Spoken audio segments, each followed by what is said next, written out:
Vous êtes sur Radio Prague International, à l'écoute du programme francophone diffusé depuis la capitale tchèque. Bonjour et merci d'écouter Radio Prague International. Au sommaire de ce programme d'actualité, les prochaines élections législatives en Hongrie et leurs enjeux. Nous allons également parler de la liberté des médias en Tchéquie avant d'évoquer avec vous, nos auditeurs, le 90e anniversaire de notre station. Tout cela après le Flash Info préparé et présenté par Anna Kubishta. Les informations. Plus de 20 rédacteurs en chef tchèques ont dénoncé les propos du Premier ministre Andrej Babiš qu'ils considèrent comme des attaques inacceptables contre les journalistes. Dans une déclaration commune, il rappelle que le journalisme libre et indépendant constitue un pilier essentiel de toute société démocratique et qu'il joue un rôle crucial de contre-pouvoir face aux responsables politiques. Les signataires rejettent fermement la remise en cause des médias ainsi que les attaques personnelles visant des journalistes. Ils réagissent à des critiques récurrentes du chef du gouvernement qui accuse certaines rédactions, spécifiquement les sites Seznam Zprávy, Novinky.cz et le quotidien Pravo, de partialité ou de manipulation. Selon eux, les journalistes travaillent sur la base de faits vérifiés et ne doivent pas être intimidés ni assimilés à des adversaires politiques. Cette prise de position s'inscrit dans un débat plus large sur les pressions croissantes exercées sur les médias en Tchéquie. Le NKU, qui est l'équivalent de la Cour des comptes en France, déplore que l'État reste en retard en matière de numérisation des services publics, et ce malgré des investissements importants. Les projets numériques sont souvent incomplets ou retardés, limitant les bénéfices attendus pour les citoyens. Les faiblesses touchent aussi le transport et la sécurité. Le contrôle des camions surchargés est insuffisant et l'armée accuse des retards dans la modernisation de son équipement et de sa formation. Les institutions qui ont subi un audit réagissent parfois de manière défensive au lieu de mettre en œuvre des réformes concrètes, souligne le NKU. L'an dernier, cette institution a audité 32 projets représentant près de 96 milliards de couronnes. L'aéroport de Prague a fermé sa piste principale pour des travaux de rénovation, une fermeture qui devrait durer jusqu'à la mi-août. Pendant cette période, tous les vols utiliseront la piste secondaire, ce qui entraînera des trajectoires différentes et affectera certaines zones plus densément peuplées autour de Prague ainsi qu'en Bohême centrale. Les travaux visent à moderniser l'infrastructure et à garantir qu'elle réponde aux normes de sécurité. Un grimpeur tchèque de 60 ans est décédé après une chute sur l'île grecque de Kalymnos au lieu de l'escalade. L'accident s'est produit le 27 mars sur une voie très difficile. Selon le site cairn.com, la chute n'est pas due à une erreur humaine en descendant et en retirant son matériel accroché au point de sécurité fixé dans la paroi. L'un de ces points a cédé, provoquant sa chute. L'homme a survécu plusieurs heures après l'impact, mais les secours ont été fortement compliqués par le mauvais temps, le terrain difficile et des problèmes de communication. Il a finalement été transporté à l'hôpital où il est décédé. Les championnats du monde de patinage artistique à Prague ont attiré un nombre record de près de 128 000 spectateurs dans la salle O2 Arena, a annoncé dimanche l'Union internationale de patinage. La compétition s'est déroulée de mercredi à samedi avec également de nombreux fans présents aux séances d'entraînement de mardi et au gala de clôture dimanche. Le précédent record de fréquentation était d'environ 119 000 spectateurs lors des championnats à Cleveland aux États-Unis en l'an 2000. Prague a accueilli pour la dernière fois les championnats du monde de patinage artistique en 1993. On termine avec un mot de météo. Mardi, jour de fête des Kvido, grisaille, température moyenne maximale autour de 8 degrés. La météo fera encore grise mine mercredi avant le retour progressif d'un temps vraiment printanier attendu, notamment pendant le week-end pascal. Radio Prague International, le programme francophone. Les élections législatives en Hongrie, prévues le 12 avril, sont suivies de près en Tchéquie, tant leurs répercussions pourraient dépasser les frontières du pays. Prague observe notamment avec attention l'évolution en cours à Budapest, dans un contexte régional marqué par des équilibres politiques mouvants. Au cœur de ces enjeux, le groupe de Visegrad, qui rassemble 4 pays d'Europe centrale, la Hongrie, la Pologne, la Slovaquie et la Tchéquie, mais dont la cohésion est régulièrement régulièrement mise à l'épreuve par des divergences politiques, surtout depuis l'invasion de l'Ukraine en 2022. À Prague, la question est d'autant plus sensible que le gouvernement tchèque est aujourd'hui une coalition réunissant le mouvement ANO d'Andrej Babiš, le parti nationaliste SPD de Tomio Okamura et les automobilistes, trois formations qui, à des degrés divers, affichent une certaine proximité avec la ligne politique de Viktor Orban. L'issue du scrutin hongrois pourrait-elle rebattre les cartes en Europe centrale et influencer les choix du gouvernement tchèque? Réponse avec le politologue Lukáš Macek. Il est au micro d'Alexis Rosenzweig. Bonjour Lukáš Macek. Alors, élection législative ce 12 avril, dans moins de 2 semaines en Hongrie. Quelles sont, selon vous, les potentielles conséquences que ces élections pourraient avoir sur la Tchéquie et sur la coalition actuellement au pouvoir à Prague? Je pense qu'il ne faut pas les surestimer parce que je pense que la coalition actuelle tchèque répond surtout à des logiques internes qui sont spécifiques à la République tchèque. Mais il est évident que pour la République tchèque, comme pour toute l'Union européenne, le résultat du 12 avril en Hongrie va avoir une influence parce que tout simplement, soit Orban en ressort victorieux encore une fois, et donc il va être reconforté, et donc son influence et quelque part l'attractivité de son message politique va être consolidée, voire renforcée. Et donc dans le cas tchèque, ça pourra encourager les forces politiques qui sont au pouvoir actuel d'aller plus, je dirais, en direction d'une coopération et d'une sorte de convergence avec la ligne hongroise sur un certain nombre de sujets.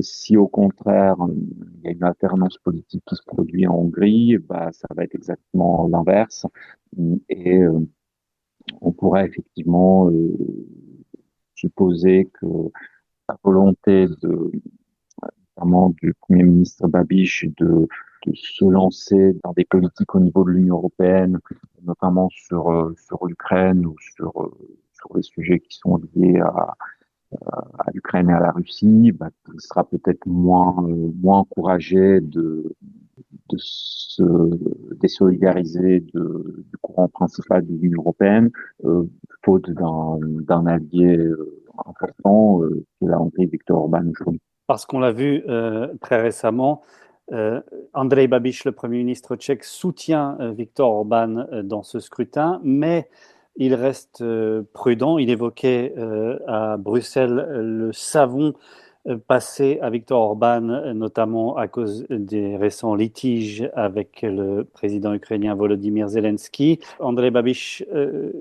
insiste sur le fait qu'il ne mène pas la même politique que Viktor Orban, même s'il le soutient.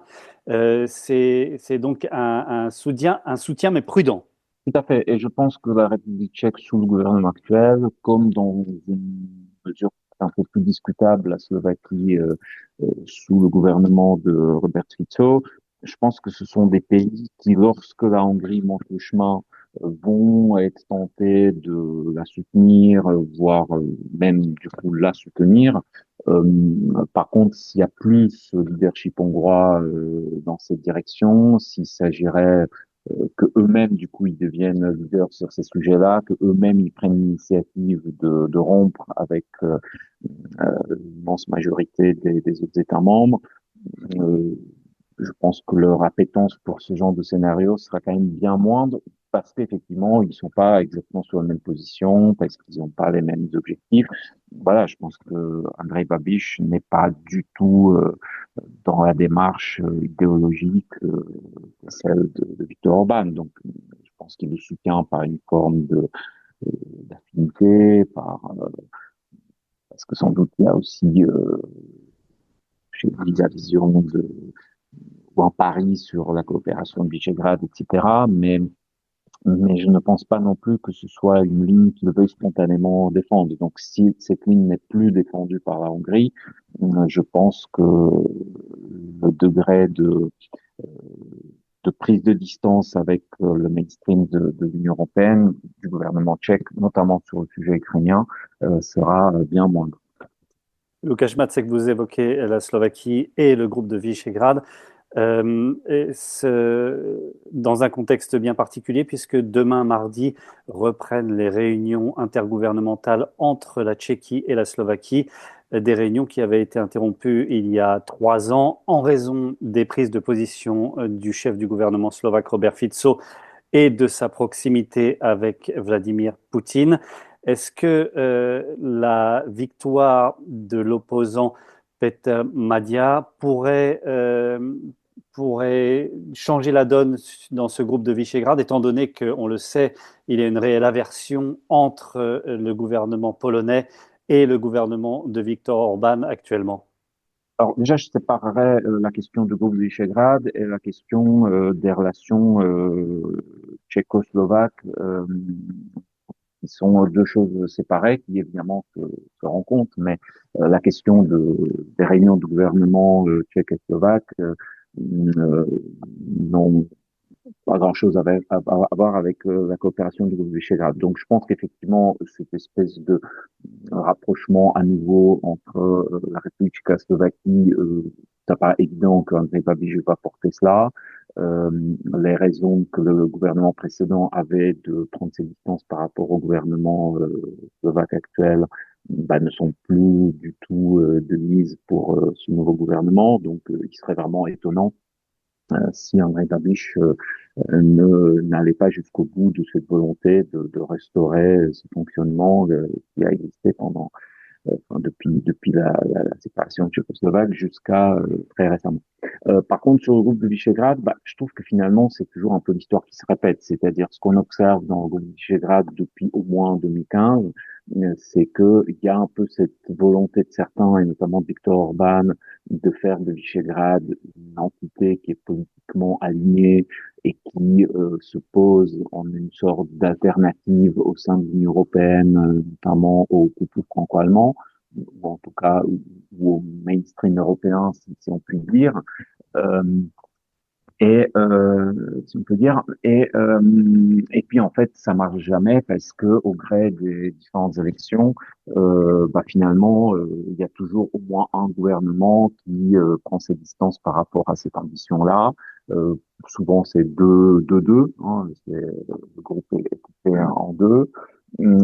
Et donc, si cette fois-ci c'est la Hongrie qui change un peu d'approche et qui, notamment par rapport au gouvernement à Bratislava, adopte une attitude moins amicale que ce n'est le cas ces dernières années, c'est juste un épisode de plus cette reconfiguration permanente de ce groupe où finalement une harmonisation des lignes des quatre pays, ça n'arrive pratiquement jamais. Je ne surestimerai pas cela, tout simplement parce que je trouve que globalement, le groupe Visegrad, euh, je ne nie pas son intérêt et son importance, mais je pense que parfois il est un peu surestimé et qu'au fond, les quatre pays ont chacun d'autres d'autres axes, d'autres alliances, d'autres priorités. Et le groupe Visegrad, c'est juste une configuration, une coopération parmi d'autres. C'est certainement pas quelque chose de fondamental, je dirais, pour les quatre pays, et encore moins pour l'Union européenne.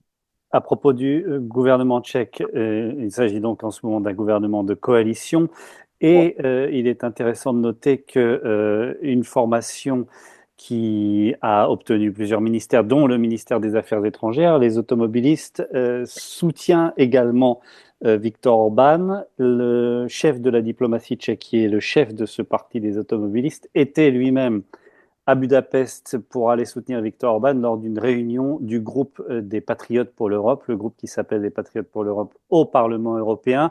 Donc, il n'y a pas que le mouvement ANO de Andrej Babiš qui est intéressé par ce résultat à Budapest, il y a aussi les partis qui forment la coalition actuelle. Oui, tout à fait. Et même, je dirais que les deux petits partis de la coalition sont encore plus demandeurs, je dirais, d'une convergence avec la politique européenne de Viktor Orban. Alors, avec des nuances, parce que typiquement, les motoristes, par exemple, leur ligne sur l'Ukraine est assez ambiguë et pas forcément évidente à interpréter.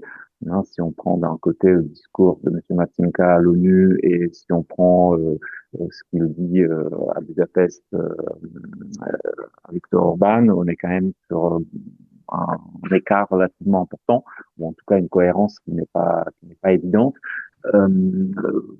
Par contre, SPD, je pense que là, on est plutôt sur une ligne à la limite encore plus radicale que celle de Viktor Orban lui-même. Donc oui, je pense que il se trouve qu'actuellement au gouvernement, nous avons 3 partis qui ont une affinité plus ou moins grande avec Viktor Orban, qui l'expriment de manière plus ou moins forte, mais en tout cas, les 3 sont sur cette ligne-là, avec ANO qui apparaît finalement peut-être celui comme celui le plus modéré ou le plus hésitant dans son soutien, et les 2 autres qui vont plutôt très loin. Łukasz Macek, merci beaucoup d'avoir répondu à nos questions et très bonne journée à Dijon. Merci beaucoup. Une vingtaine de rédacteurs en chef ont appelé le Premier ministre tchèque Andrej Babiš ainsi que les autres responsables politiques à respecter la liberté des médias nationaux et leur esprit critique. Les attaques contre les journalistes et la remise en cause de l'indépendance des médias n'ont pas leur place dans une société libre, constatent les signataires en réaction à une vidéo publiée sur les réseaux sociaux où le chef du gouvernement accuse certaines rédactions de mensonges, partialité et manipulation. Od začátku roku sledujeme u Seznam Zpráv a novinek něco, co už dávno není běžná novinářská kritika. En janvier dernier déjà, lors du congrès du mouvement ANO, dont il avait été réélu à la tête avec plus de 90% des voix, Andrej Babiš avait de facto déclaré la guerre aux médias tchèques, publics comme privés. Dans son discours devant les délégués, le Premier ministre avait alors déclaré que son parti, grand vainqueur des élections législatives d'octobre 2025, avait subi ces dernières années une pression systématique de médias qui, toujours selon lui, ont ouvertement pris le parti du précédent gouvernement de centre droit, tout en présentant le mouvement ANO comme problématique. Les médias ont été notre plus grand adversaire et cela reste le cas même après les élections, avait conclu celui qui dirige depuis décembre dernier une coalition gouvernementale tripartite formée par ANO ainsi que par le SPD et les automobilistes, 2 partis extrémistes et anti-système. Une coalition dont l'un des principaux objectifs pour cette année est par ailleurs de transformer le système de financement des médias de service public, concrètement en supprimant la redevance audiovisuelle pour faire passer le financement de la radio et de la télévision tchèque sous le budget de l'État à partir de 2027. A i deník Právo se proměnili v politicky aktivistická média.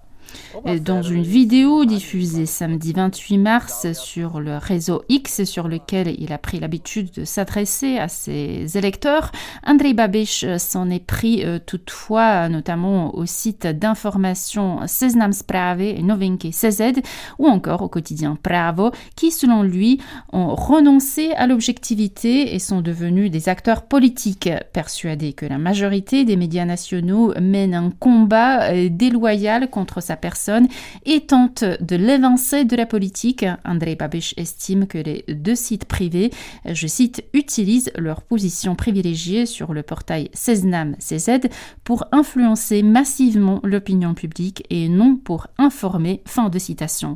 Début mars, Seznam.cz, qui fait figure de plus important portail web en Tchéquie, s'était déjà opposé à ces propos en portant plainte contre le Premier ministre en raison d'attaques formulées à plusieurs reprises par ce dernier contre la société et pour atteinte à la réputation.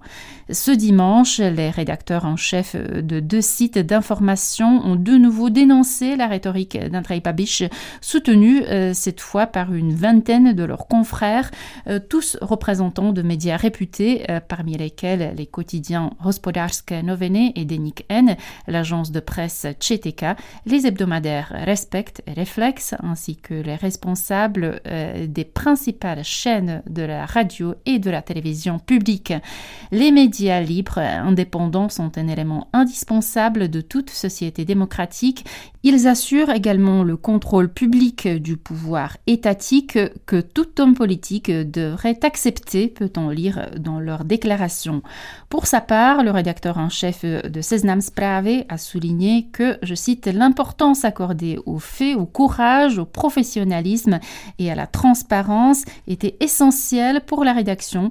Nous continuerons à la défendre, peu importe qui s'attaque à nous et quelle que soit sa fonction. Nous ne nous laisserons ni intimider ni manipuler pour endosser le rôle d'adversaire politique, a encore déclaré Robert Czasensky. L'ONG Reporters sans frontières a également réagi en condamnant les attaques infondées du chef du gouvernement Andrej Babiš. Il s'agit là de pratiques diffamatoires inacceptables, a-t-elle écrit sur le réseau X. Vous le savez, à l'occasion de son 90e anniversaire, Radio Prague International donne la parole à celles et ceux qui, partout dans le monde, écoutent ou lisent régulièrement ses programmes. Et ce, parfois même depuis de nombreuses années, comme dans le cas de Christian Guibaudot, auditeur de Tende, commune des Alpes-Maritimes, où il conserve également une impressionnante collection de cartes QSL. Christian Guibaudot est au micro de Guillaume Narguet. Christian Guibaudot, bonjour. Oui, bonjour Guillaume. Alors d'abord, Christian, est-ce que vous pourriez nous raconter votre souvenir de votre première écoute de Radio Prague International ? Alors, ma première écoute, elle remonte quand même à très longtemps, à pratiquement 50 ans. C'était encore la Radio Prague communiste, donc j'avais capté ça il y a donc très longtemps, c'était en ondes moyennes. Et puis j'avais été surpris d'entendre un programme en langue française qui venait de Prague, malgré le fait que c'était un programme de propagande. Vous savez ce que c'était à l'époque. Je sais pas, le ton, ça m'a intéressé et j'ai réécouté le lendemain. Pendant quelques jours, j'ai écouté. Ensuite, j'avais écrit, puis j'ai reçu très rapidement une réponse. Puis voilà, pendant le régime communiste, j'étais pas un auditeur régulier. J'ai écouté peut-être une fois ou deux fois par mois. Mais quand il y a eu la révolution de velours, je me suis mis à écouter quand même un peu plus souvent. Qu'est-ce qui, au début, vous a plu, alors même si votre écoute n'était pas régulière dans ces émissions de Radio Prague, vous parlez de propagande, mais néanmoins, donc, vous êtes revenu à l'écoute, donc qu'est-ce qui vous plaisait ? Eh bien, ce qui me plaisait, c'est que malgré justement les émissions de propagande, il y avait aussi des émissions qui m'ont permis de découvrir un pays que je ne connaissais absolument pas, la Tchécoslovaquie, puisque quand j'étais adolescent, on ne voyageait pratiquement pas dans les pays de l'Est, donc je connaissais pas du tout, je savais pas du tout comment ça pouvait être. Et Radio Prague à l'époque envoyait beaucoup de documentation, des cartes postales, des dépliants, même je me rappelle des diapositives. Donc ça m'a permis de connaître la Tchécoslovaquie. Avez-vous une émission ou un animateur dont vous gardez un bon souvenir ou dont vous vous souvenez avec plaisir ? Ah, je me rappelle du monsieur qui était d'origine marocaine, Omar Mounir, si j'ai bonne mémoire. Hein.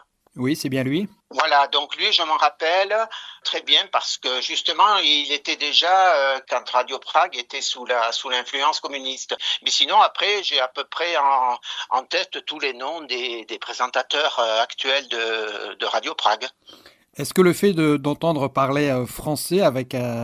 pour certains des journalistes ou des animateurs, un accent tchèque faisait partie du plaisir de l'écoute? Oui, quelles que soient les radios internationales, que ce soit vos confrères de Bratislava ou même de Bucarest ou de Sofia, certains, comme vous dites, ceux qui ne sont pas, je pense, d'origine française, qui sont vraiment locales, ont toujours un petit accent et c'est pas désagréable. Personnellement, quels sont les émissions ou les programmes qui vous intéressent plus? De Radio Prague, alors bon, déjà, c'est le bulletin d'information qui est diffusé tous les jours. Même si on n'écoute que ça, on sait déjà ce qui se passe en Tchéquie. Après, j'aime bien la revue de presse hebdomadaire, parce que souvent les éditoriaux de la presse écrite sont pas vraiment les mêmes que les éditoriaux des stations de radio et télévision. Donc, ça permet d'avoir un autre aperçu de la vie en Tchéquie, et puis toutes les émissions qui sont liées à l'histoire. Est-ce que vous vous souvenez de la première carte QSL de Radio Prague que vous avez reçue? Oui, je me rappelle, je dois l'avoir quelque part dans une boîte. Je me rappelle, il me semble que c'était la tour de l'horloge. Et ce que je me rappelle, c'était une carte QSL en blanc et noir. Et donc, que représente pour vous, en tant qu'auditeur, une carte QSL? Est-ce que c'est un simple souvenir, une confirmation ou quelque chose de plus? Alors, au début, quand vous entendez la station pour la première fois, c'est la preuve que vous avez vraiment écouté, c'est la confirmation. Et puis après, comme actuellement, les cartes envoyées par Radio Prague, c'est surtout... je dirais un souvenir de la station, plus qu'une confirmation d'écoute, parce que bien souvent maintenant, grâce à Internet, la réception est excellente, donc il n'y a pas besoin vraiment de faire un rapport d'écoute. Ah, la nostalgie, c'est qu'à l'époque, il y avait beaucoup plus de stations internationales qui émettaient. Mais sinon, non, je regrette pas la qualité de réception sur Internet, c'est nettement mieux. On peut vraiment écouter le programme. Et puis surtout, l'avantage, c'est qu'on peut l'écouter quand on veut. C'est vraiment un plus pour les radios, qu'elles soient internationales ou même locales. C'est vrai que malheureusement, avec l'abandon des ondes courtes, beaucoup de stations ont profité de la désuétude des ondes courtes pour abandonner complètement leurs émissions, comme par exemple Radio Autriche Internationale ou Radio Budapest. De nos jours, on n'entend plus du tout parler de ces stations, quelle que soit la langue. Avez-vous une idée du nombre de cartes QSL que vous possédez de Radio Prague? J'ai si j'ai bonne mémoire, les 20 dernières années, je les ai toutes. Depuis 2002 ou 2005, j'ai toutes les QSL. Donc, à l'époque, vous en faisiez à peu près une dizaine par année. Donc, je suppose que je dois en avoir dans les 200 ou 300. Et où sont-elles? Dans une boîte à chaussures au fond d'une armoire ou... Dans une boîte. Non, elles sont dans une boîte, pas au fond d'une armoire, elles sont dans une boîte assez facile à prendre. Après, les toutes dernières, elles sont dans des albums où on range les cartes postales. Elles sont rangées par année, donc c'est beaucoup plus facile si on a envie de les revoir. Est-ce que vous avez une carte préférée ou qui vous semble peut-être exceptionnelle ou qui a une signification particulière pour vous? Celle que j'aime bien, c'est les cartes QSL spéciales qui ont été faites pour des anniversaires. Donc là, la série pour les 90 ans m'intéresse assez. Mais sinon, j'ai une préférence pour les cartes QSL dont le motif se rapporte à la radio. Tout ce qui traite la radio, du studio jusqu'à la technique. Est-ce toujours le même plaisir quand vous ouvrez les enveloppes ou quand vous ouvrez votre boîte aux lettres? Oui, même si maintenant on sait comment sera la carte QSL puisqu'on l'a vu sur Internet, alors qu'il y a quelques années, on ignorait ce qu'on allait recevoir puisqu'il n'y avait pas Internet. On savait qu'une réponse, on l'aurait, mais comment ça serait? Voilà. Là, on sait déjà ce qu'on va recevoir. Il y a un peu moins de charme, mais il y en a toujours. Merci beaucoup, Christian. Je vous en prie. C'est la fin de cette émission en français sur les ondes de Radio Prague International. Merci de votre attention et de votre fidélité. L'actualité tchèque en français, vous le savez, ça continue sur notre site français.radio.cz et sur les réseaux sociaux. Portez-vous bien. À demain. Naslyšenou.